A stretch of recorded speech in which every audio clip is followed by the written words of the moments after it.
Welcome to Armoria, where we explore the hidden strategies, machines and figures that shape the art of war.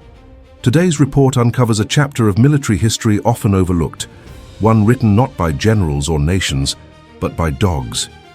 During the 20th century's two global conflicts, these animals became soldiers, rescuers, and even symbols of morale. Some carried messages through enemy fire, others detected gas before humans could react. A few went even further, saving entire units, fighting side by side with infantrymen, or giving their lives so others could survive. In this episode, we analyze 5 true cases of canine heroism that changed the way armies understood loyalty and discipline. From the battlefields of France to the beaches of Sicily, from Hong Kong's doomed defense to the North Sea patrols, these dogs earned ranks, medals, and monuments, not as mascots, but as soldiers.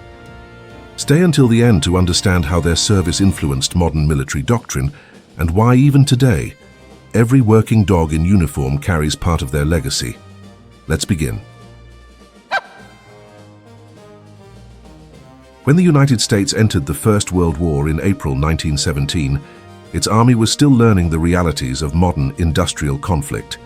Gas, artillery, and machine gun fire ruled the battlefield, and the Western Front had become a living laboratory of new technologies and desperate improvisation.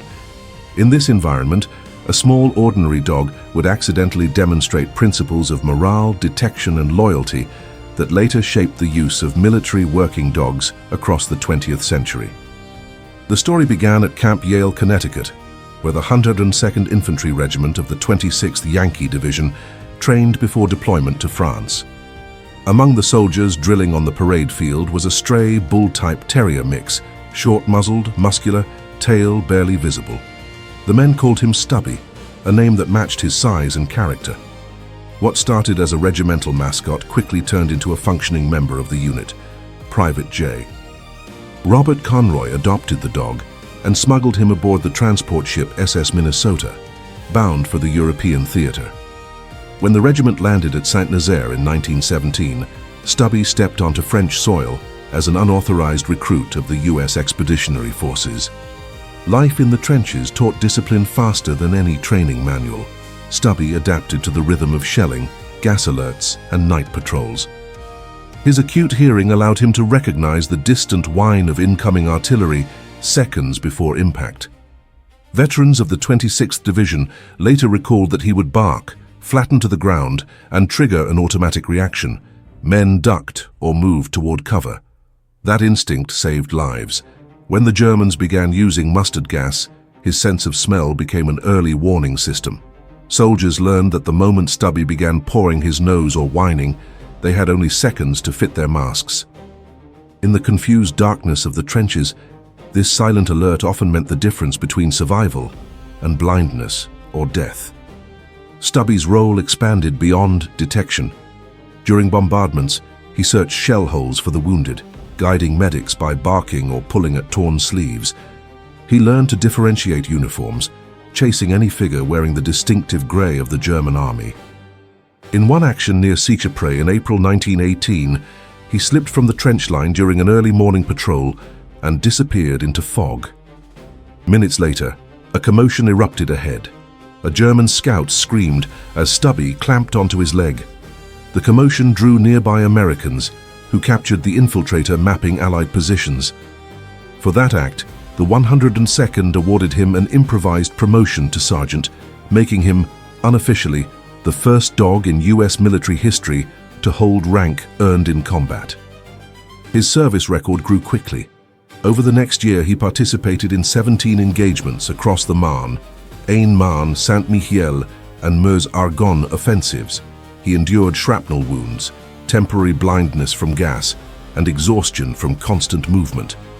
After recovering in a field hospital, nurses fashioned a small blanket uniform embroidered with the division insignia and later decorated with medals, buttons, and campaign ribbons collected by soldiers. The uniform became a visual archive of the regiment's journey through the war. Stubby marched at the front of parades, his small body carrying the weight of shared memory.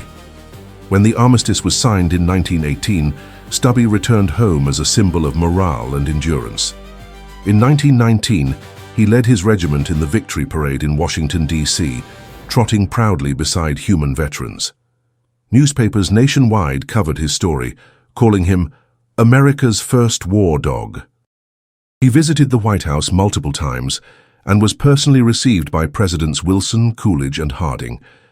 To a nation recovering from industrial slaughter, Stubby represented something pure and accessible, a reminder that courage was not reserved for men or officers, but could exist in a creature with no uniform, no orders, and no expectation of reward. Beyond the public image, Stubby's impact was institutional. During the interwar years, his handler Jay, Robert Conroy, collaborated with veterans groups to promote the use of animals in civil defense and police roles. Reports from the 26th Division were later cited by the Quartermaster Corps when drafting the 1942 War Dog Training Program, known as the K-9 Corps. Techniques that trainers once improvised, alert signals, obedience under fire, wound detection, became standardized procedures. The model of a disciplined, responsive, human-bonded dog originated directly from Stubby's behavior on the Western Front. Stubby's death in 1926 marked the end of a unique military career, but the beginning of a new doctrine. His body was preserved through taxidermy and displayed at the Smithsonian Institution, where it remains a tangible artifact of early 20th century warfare. A bronze statue in Hartford, Connecticut, depicts him wearing his patched blanket, eyes forward, as if still standing guard. Unlike monuments of generals or politicians, this memorial honors instinct, loyalty, and the informal courage that military bureaucracy often overlooks. From a historical perspective, Stubby proved that animals could be integrated into human command structures without breaking discipline. He responded to voice, whistle, and even hand signals amid artillery noise. His actions influenced morale, improved readiness, and introduced biological sensors into a technological battlefield.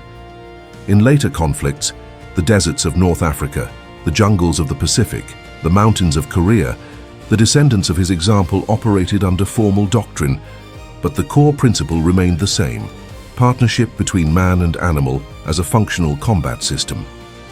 Today, when modern military working dogs detect explosives, locate hidden combatants, or protect their handlers in urban warfare, their lineage traces back to that stray who wandered onto a Yale parade field in 1917.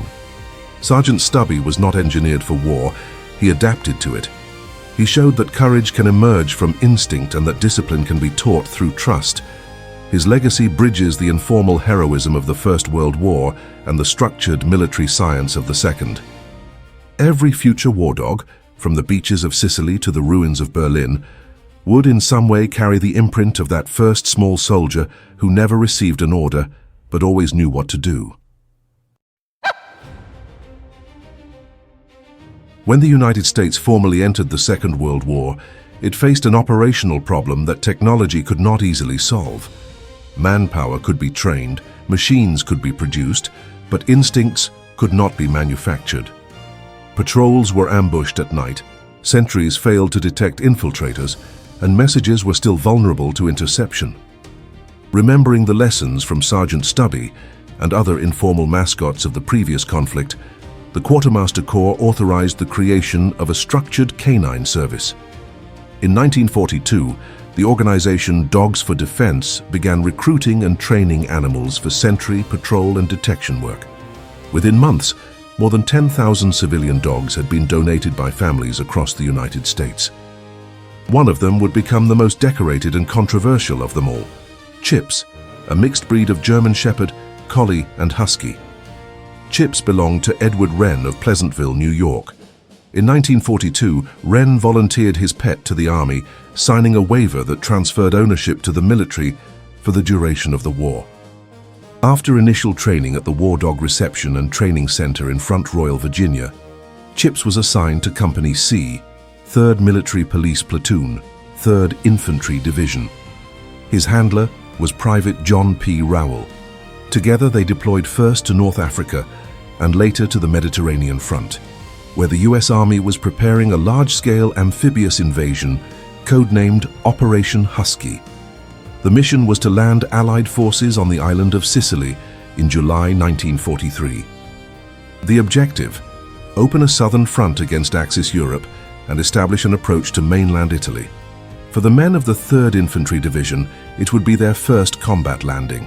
For Chips, it was the first real test of a newly created K9 doctrine that combined obedience training with tactical integration. During the night assault near Licata, German and Italian defenders entrenched themselves in bunkers overlooking the beach. As the Americans advanced under heavy fire, one pillbox began sweeping the landing zone with a machine gun, pinning an entire section to the sand. Amid confusion and chaos, Chips broke free from his leash and charged straight toward the sound of the gun. Eyewitness reports filed after the battle state that Chips entered the bunker through a narrow slit, attacking the gunners inside. The firing stopped almost instantly. Seconds later, 4 Italian soldiers emerged with their hands raised, followed by the dog. His face burned and bleeding from powder flashes, but still alert. The sudden silence allowed the infantry to advance and secure the beachhead. Raoul and his platoon recovered Chips, treated him for minor wounds and continued the assault inland. The incident was entered into the unit's combat diary and forwarded to division headquarters as evidence of extraordinary service under enemy fire. Over the next 2 years, Chips served in campaigns across Italy, France, and Germany, performing night patrols, sentry work, and prisoner escort duty. His handler noted that he could distinguish friendly soldiers by silhouette and smell, remaining calm when Allied troops approached, but aggressive toward strangers. During the campaign at Anzio, he alerted his unit to an enemy infiltration hours before it occurred, allowing a counter-ambush that prevented casualties. Such precision made him a model specimen for the War Dog training program, which constantly updated its manuals based on field performance. When reports of the Sicilian assault reached U.S. headquarters, the Army recommended Chips for the Distinguished Service Cross, the Silver Star, and the Purple Heart. The same awards issued to human soldiers for bravery. Newspapers across America published his story, turning him into a symbol of courage and loyalty. However, not everyone in Washington agreed. The awards violated military protocol. Animals, according to regulation, could not receive human decorations. Under administrative order, the medals were rescinded, though the citations remained in his service record. Within the ranks, the men ignored the bureaucracy. For them, the dog had saved lives and completed a mission that could easily have failed. Chips's case triggered an internal review of the War Dog program. Commanders realized that aggressive instincts, when properly controlled, could act as a force multiplier. Trainers began refining behavioral thresholds, teaching dogs to distinguish between immediate engagement and deterrence, to operate off-leash under minimal verbal command, and to respond to hand signals even under gunfire. The data collected from Chips's missions in Sicily and Italy were later used at the Front Royal Center and at Camp Carson, Colorado, as part of updated doctrine for K9 deployment in forward assault operations. In essence, the lessons derived from a single mixed-breed animal influenced the standard operating procedures for generations of military working dogs. After the Italian campaign, Chips and Private Roll rotated through security duties in France and Germany until the end of the war. When the 3rd Infantry Division demobilized in December 1945, Chips was honorably discharged. He returned to his original owner in New York, a rare case of a war dog surviving full service and going home. Reports describe him as calm, obedient, and protective of the Wren children, as if he had simply resumed his civilian role after years of organized violence. His story circulated in magazines, recruiting posters, and even a 1945 Disney short film titled Chips, the War Dog, dramatizing his heroism for a domestic audience. Recognition finally came decades later. In 2018, the British charity People's Dispensary for Sick Animals, PDSA, posthumously awarded Chips the Dickin Medal, often called the Victoria Cross for Animals.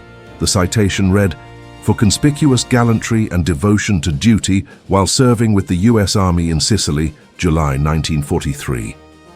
The award corrected what many historians considered a moral oversight: the refusal of official honors due to species, not service.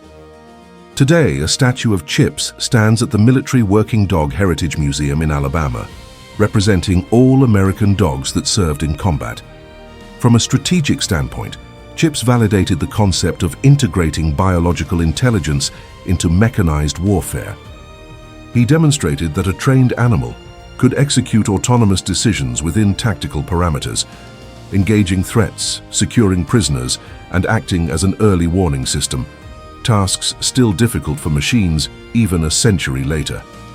In modern military science, this behavior would be described as adaptive situational awareness.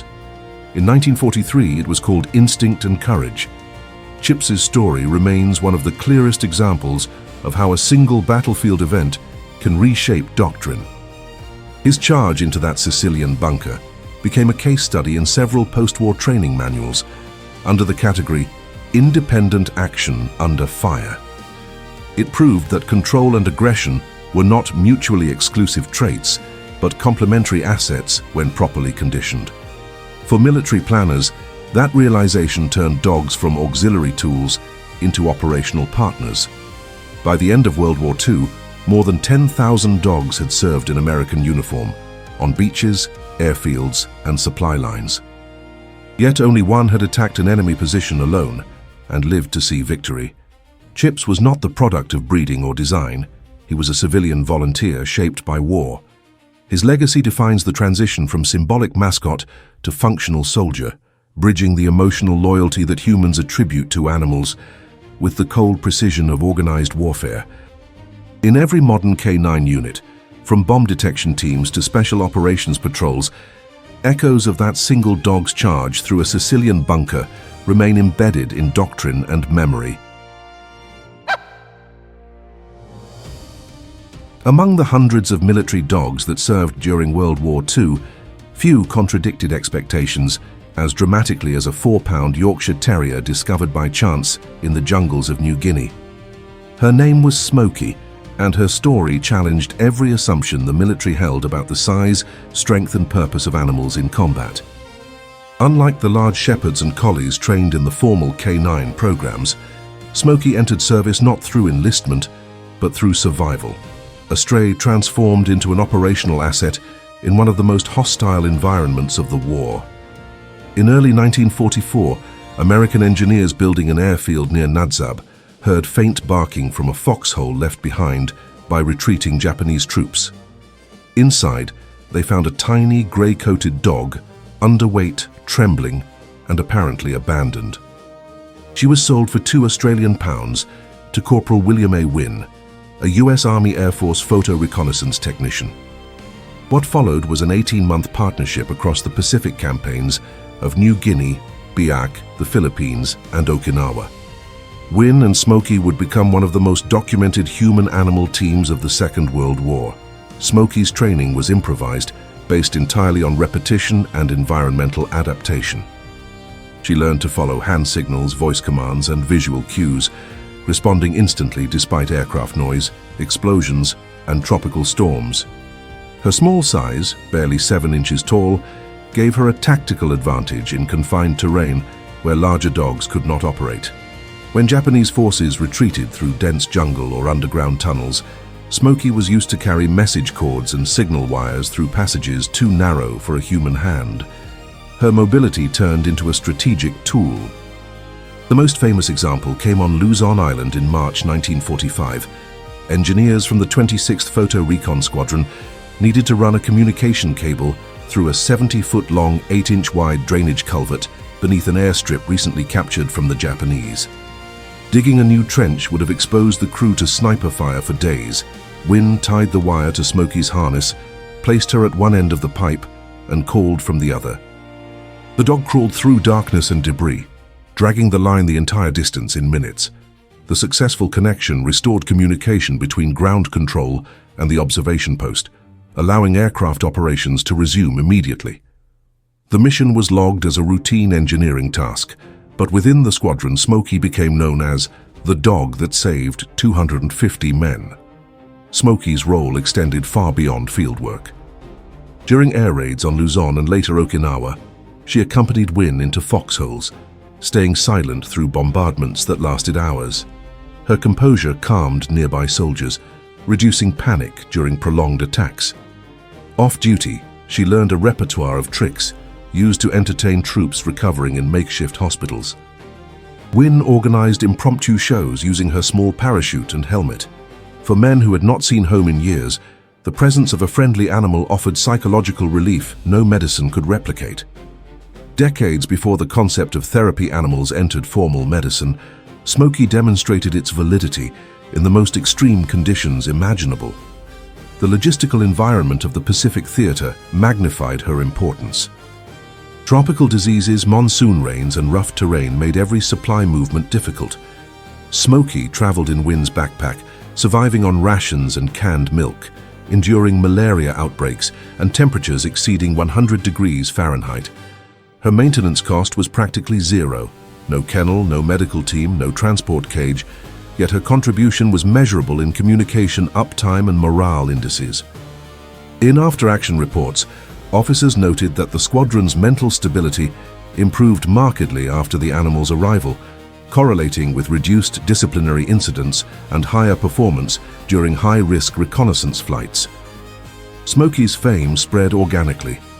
Field photographers captured her inside a steel helmet, her head barely visible above the rim, an image that circulated through military newsletters and hometown newspapers in the United States. By late 1945, she had appeared in dozens of local articles as the world's smallest war dog. While not formally enlisted in any branch, her combat service was undeniable. 12 missions under fire, 8 battle zones, and participation in 5 major operations across the Southwest Pacific. Unlike propaganda mascots staged for morale, Smoky's story was verified by contemporaneous documentation, logbooks, photographs, and eyewitness statements, making her one of the best recorded animal participants of the war. After Japan's surrender, Wynne brought Smoky back to the United States. There was no official demobilization ceremony, no discharge papers. The Army had never officially recognized her service. But the bond between soldier and dog remained. Over the next decade, Wynne used Smoky in veterans' hospitals to comfort wounded servicemen, repeating the routines that had once boosted morale in the jungle. Doctors began recording improvements in patients' recovery rates after her visits. Though the term animal-assisted therapy would not exist until the 1960s, Smoky effectively pioneered it in practice. Her presence bridged the emotional gap between combat memory and civilian rehabilitation, offering soldiers a living connection to the camaraderie they had lost. From a doctrinal perspective, Smoky's case demonstrated an overlooked dimension of warfare, the integration of non-combat biological assets into morale and communication systems. Large dogs had already proven their worth in detection and patrol roles, but Smoky introduced a micro-scale capability, small, agile, adaptable, suited for environments where machinery failed and manpower was limited. Military analysts studying the New Guinea and Philippine campaigns later cited her example when designing equipment for messenger pigeons, remote sensors, and eventually micro-drones. In that sense, Smoky's story is not sentimental, but technological. An early experiment in miniaturized autonomous assistance within a combat network. Her legacy continued long after her death in 1957. The city of Cleveland, Ohio, erected the Smoky and Wynne Memorial, depicting the small terrier sitting inside a steel combat helmet, the same image that had traveled the world in wartime photographs. Replicas stand in Brisbane, Australia, and Manila, Philippines, symbolizing not just heroism, but cross-cultural remembrance of cooperation between man and animal. The United States Army Air Forces never issued her a serial number, but historians routinely include her alongside the officially enlisted dogs of the European front. She remains, by documented record, the smallest war dog ever to serve in combat. Smoky's story illustrates that effectiveness in war is not defined by scale. In a theater dominated by aircraft, ships, and heavy artillery, one of the most efficient combat contributors weighed less than 2 kilograms. Her actions saved construction time, protected personnel, and provided psychological stability, a trifecta rarely achieved by any single system, human or mechanical. In the broader history of military logistics, she represents the convergence of instinct, adaptability, and human empathy operating within a hostile technological environment. While other animals earned medals for acts of visible bravery, Smoky's heroism was procedural. She made the system work. The image of a 4-pound dog crawling through an 8-inch pipe under enemy threat captures the paradox of modern warfare. That innovation often emerges not from machinery, but from improvisation, trust, and the unexpected use of simple resources. Smoky did not charge bunkers or attack enemies. She solved a problem that technology could not. Her service proved that intelligence and courage can exist independently of scale, and that even in a world defined by industrial war, the smallest soldier could still change the outcome of a mission. In the final months of 1941, the war in the Pacific was expanding rapidly.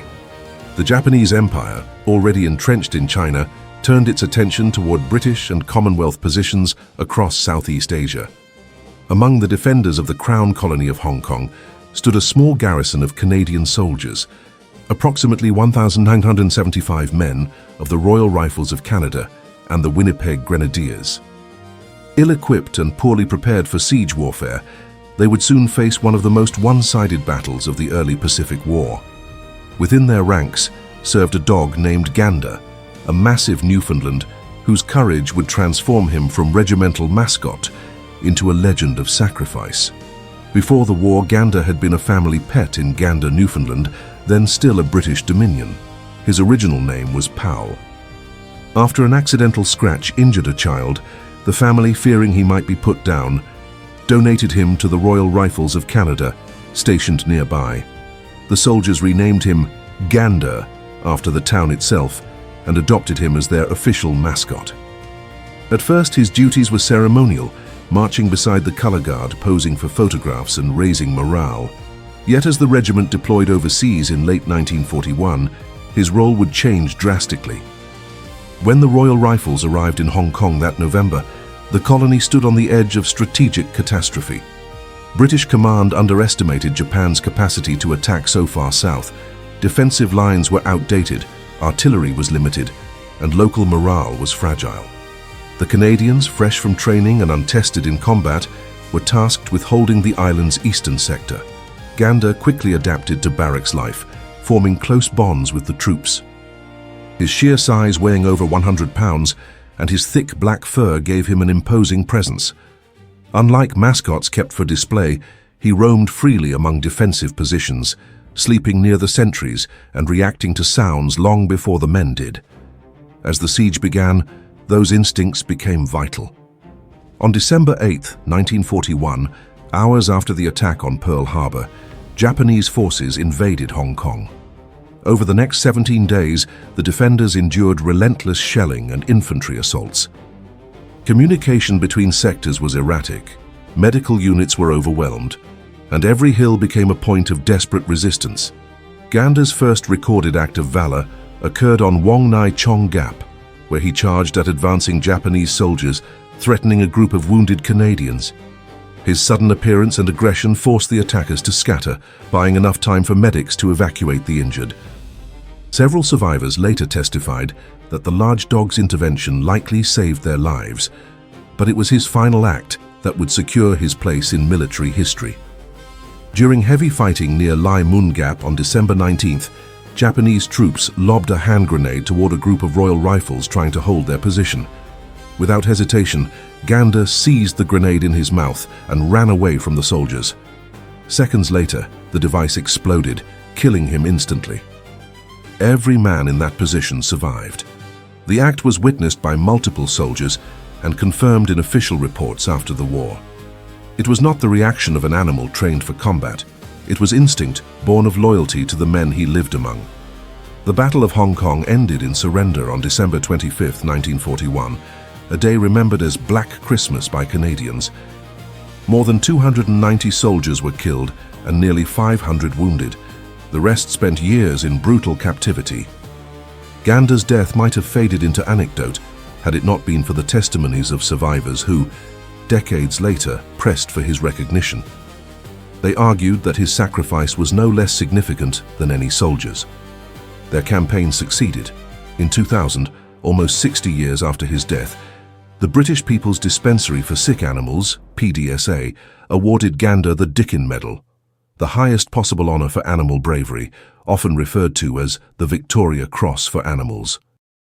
The citation read, "For saving the lives of Canadian infantrymen during the Battle of Hong Kong, December 1941. This posthumous award had more than symbolic value. It acknowledged the presence of animals not as mascots or emotional props, but as active combatants whose actions affected outcomes. In Gander's case, his aggression during skirmishes had tangible tactical results, disrupting enemy formations, diverting fire, and maintaining morale under siege. For the Royal Rifles, he embodied courage without command structure, an instinctive guardian operating beyond orders, yet aligned with the purpose of the unit. Following the war, Gander's story became part of Canadian military education and remembrance. At Beaumont Hamel Park in Newfoundland, a bronze statue was erected depicting the massive Newfoundland dog in a calm yet alert stance, watching over the engraved names of his fallen regiment. Another memorial stands at the Hong Kong Veterans Memorial Wall in Ottawa, ensuring his role is remembered alongside human soldiers. For many veterans, these monuments corrected a historical omission, the acknowledgement that animals, too, can perform acts of selfless service that transcend the boundaries of species and rank. From a military analysis perspective, Gander's story highlights several operational lessons.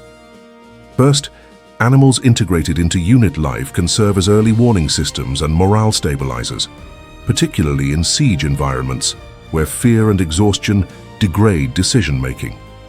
Second, his final action underscores the unpredictable nature of battlefield loyalty, an instinctive behavior producing tactical effect without deliberate training.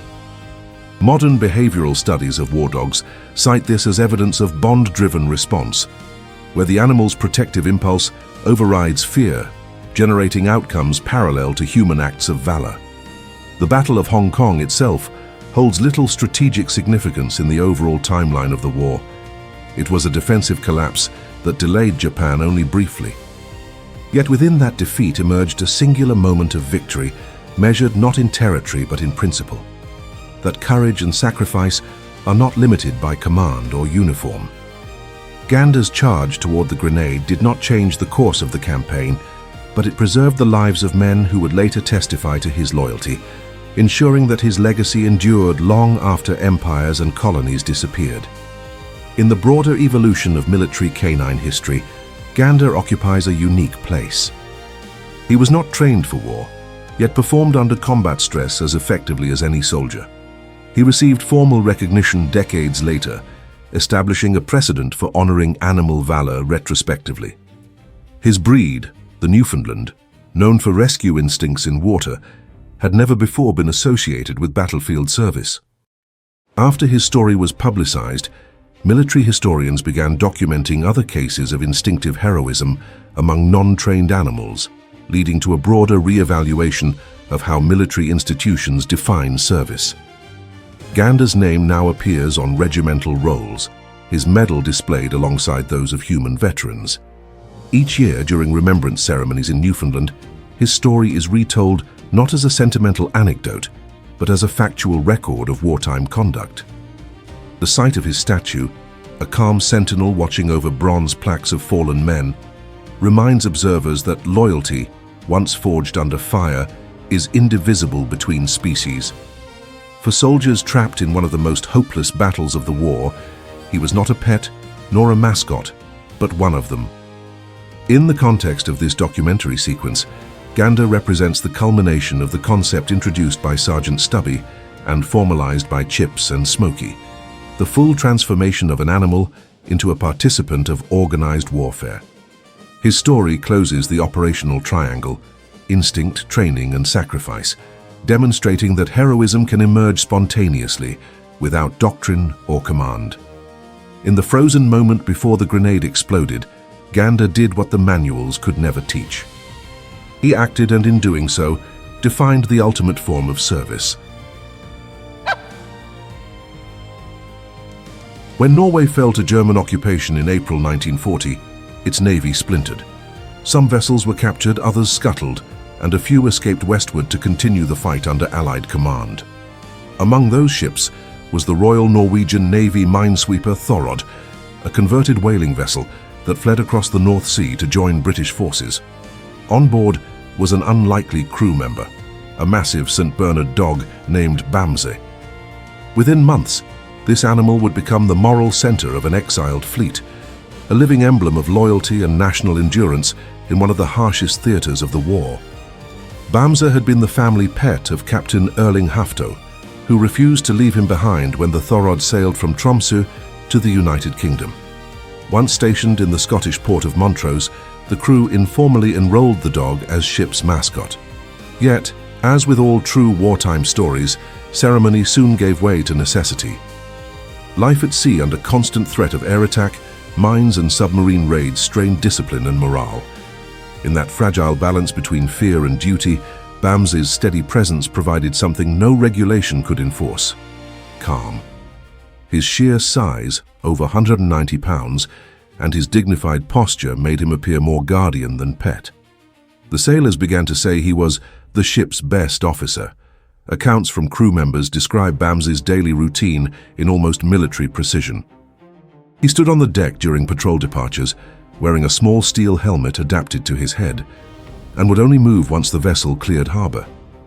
During drills, he walked between gun crews as if inspecting readiness. In Montrose, he had learned the route between the ship's berth and the local bus stop. He often rode alone into town to retrieve sailors who had overstayed shore leave, nudging them until they followed him back to duty.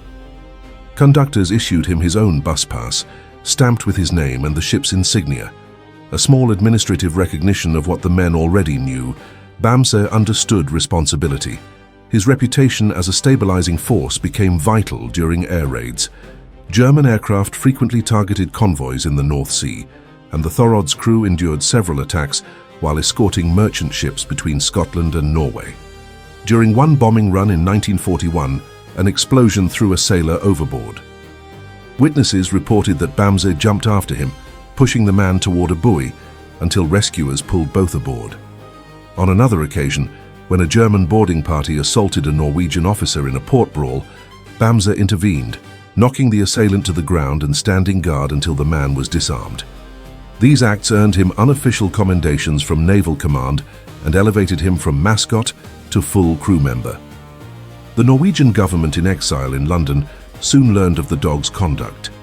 In a propaganda bulletin aimed at occupied Norway, Bamse was described as a symbol of freedom who keeps watch for all who cannot. For sailors whose homeland had been seized and families scattered, he embodied continuity. His presence transformed mess decks into something resembling home, his discipline mirrored their own, and his reliability under fire gave courage where speeches failed. Officers later commented that Bamse kept morale afloat more effectively than any officer's inspection. His formal service lasted from 1940 to 1944, covering hundreds of patrols through the North Sea and the coastal waters of Britain. Each voyage meant hours of exposure to cold spray, gunfire, and the persistent threat of mines. Unlike most naval mascots confined to harbor duty, Bamse operated continuously under combat conditions. His name appeared in ship's logs, and he was issued a service number for identification in case of loss. The Thorodd's crew even commissioned a custom life belt for him, an enormous canvas harness that allowed the St. Bernard to be lifted onto the deck during emergencies. In July 1944, while stationed once again in Montrose, Bamse collapsed on the quayside during evening rounds.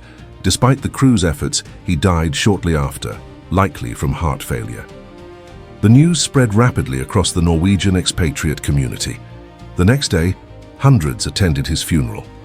Naval officers, local residents, and school children marched behind a coffin draped in the Norwegian flag. The ceremony included full military honors, a bugler's salute, a firing party, and a reading from the naval chaplain. Few human sailors of the exile fleet received such a tribute. In their eyes, the dog had not merely served, he had embodied the spirit of a displaced nation. Bamse's grave in Montrose became a site of pilgrimage for Norwegian sailors during the remainder of the war. His memory outlived the conflict itself. In 2006, over 60 years after his death, The PDSA Gold Medal, the highest British civilian award for animal bravery, was granted posthumously to Bamse for saving life at sea and maintaining morale under fire. 2 bronze statues were commissioned, one in Montrose and another in his birthplace, Honningsvåg, Norway. Each shows the great saint. Bernard standing upright, gaze fixed toward the horizon, a representation of vigilance and faith. At the base of the Montrose statue, an inscription reads, "Bamse, the sea dog who gave heart to a nation." Analyzing his story from a military psychological perspective reveals why he mattered. The Royal Norwegian Navy, operating in exile, lacked consistent command structure and suffered from low morale due to prolonged separation from home. In such conditions, the line between discipline and despair is thin. Bamse functioned as an organic morale system, a living constant that stabilized emotions and reinforced unity. His calm during attacks triggered reciprocal behavior in sailors, lowering panic responses, preserving order, and indirectly improving operational efficiency. Where formal authority relied on rank, Bamse's authority relied on presence. Strategically, his role illustrates how symbolic assets can influence performance even without tactical function. Just as flags, songs, and rituals strengthen identity, an animal can embody collective purpose in a uniquely accessible way. For the Thorod's crew, the enormous dog on deck was a visual anchor, proof that the human world still existed amid chaos. When viewed through the modern framework of esprit de corps management, Bamse's effect was measurable. Fewer disciplinary issues, higher re-enlistment rates, and improved cohesion compared to similar units without mascots. The Royal Norwegian Navy documented this correlation in post-war reports submitted to Allied command. Bamse's legend extends beyond naval tradition. For Norway, he became a symbol of national survival under occupation. His story appeared in textbooks, documentaries, and children's literature as a representation of courage and compassion coexisting in wartime. But stripped of symbolism, his record remains factual. He saved lives, maintained discipline, and provided operational benefit within an active combat zone.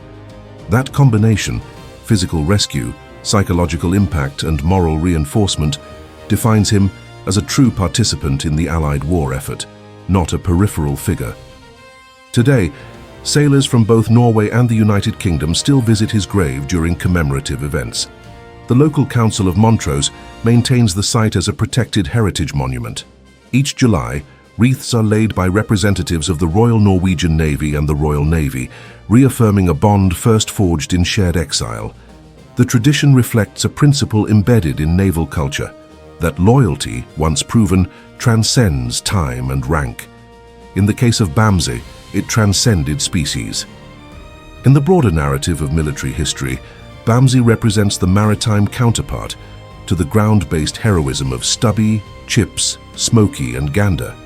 Where they operated amid trenches, jungles, and battlefields, he patrolled the open sea, an environment ruled by isolation, cold, and uncertainty. His endurance proved that heroism could exist not only in acts of violence but in steadfast composure. The North Sea was his front, the Thorod his command post, and his mission, though never written in orders, was clear: to hold the line of courage between fear and duty. Bamse's story closes the chronological arc of this series. From the mud of the Western Front to the decks of an exiled ship, these 5 dogs demonstrated how instinct, loyalty, and courage adapted to the industrial age of warfare. None were bred for battle, yet each fulfilled a military purpose, warning, saving, fighting, or sustaining those who did. Bamse, the last of them chronologically, symbolizes the completion of that evolution, the transition from mascot to comrade, from symbol to soldier. In every naval vessel that sails under rough weather, in every unit that carries a mascot patch, the legacy of the great saint. Bernard endures, a silent guardian of the North Sea and of the enduring link between humanity and the creatures that serve beside it. From the ruined trenches of France to the frozen decks of the North Sea, the stories of Sergeant Stubby, Chips, Smoky, Gander, and Bamse reveal a consistent truth. Courage is not confined to species, rank, or command. Across 2 world wars, these dogs operated under fire, executed tasks no machine could replace, and embodied an idea more powerful than any weapon: loyalty under pressure. In military history, the role of animals is often marginalized, listed as logistical tools or mascots. Yet the cumulative record of these 5 cases challenges that notion.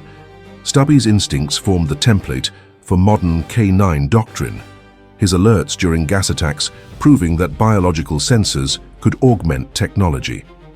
Chips's autonomous assault in Sicily validated the feasibility of combat-trained dogs acting independently within tactical parameters. Smoky's service in the Pacific pioneered the use of small mobile assets for communications and psychological support, precursors to today's micro-drones and morale systems. Gander's sacrifice demonstrated that untrained loyalty could equal strategic value, influencing later definitions of non-combat heroism in military ethics. Bamse's endurance at sea illustrated the integration of living symbols into morale operations, a principle later institutionalized in naval cohesion studies. Each of them solved a problem the military had not yet defined. None were designed, yet all adapted.